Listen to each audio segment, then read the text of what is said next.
আমরা যারা অনেক ব্যস্ততার ভিড়েও একটু প্রশান্তি খুঁজি বা একটু স্থিরতা, রিল্যাক্সেশন খুঁজি, তাদের জন্য একটা ছোট বুদ্ধি আছে। যারা সাধারণত নামাজ দোয়া পড়েন, তাদের জন্য ছোট্ট একটা পরামর্শ। সেটা হলো, আপনি যখন উজু করেন, উজুর যে কল, পানির পড়ার যে কল, সে কলটা একদম ছোট করে আস্তে করে ছাড়বেন।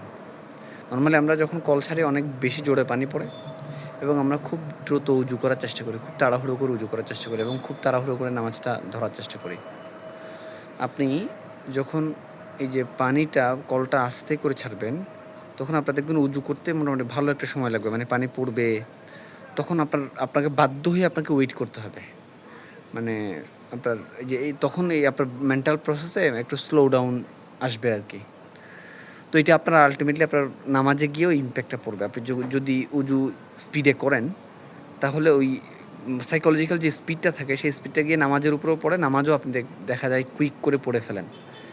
আর অন্যদিকে আপনি যদি উজুটা ধীরে সুস্থে করতে পারেন, মানে পানি কম নিয়ে, তাহলে অটোমেটিক্যালি এটা দেখা যায় নামাজে একটু হলেও মানে ধীর স্থিরতা আসে আরকি। এটা আমার প্র্যাকটিক্যাল অবজারভেশন। সো আপনারা কাজে লাগাতে পারেন। আসসালামু আলাইকুম।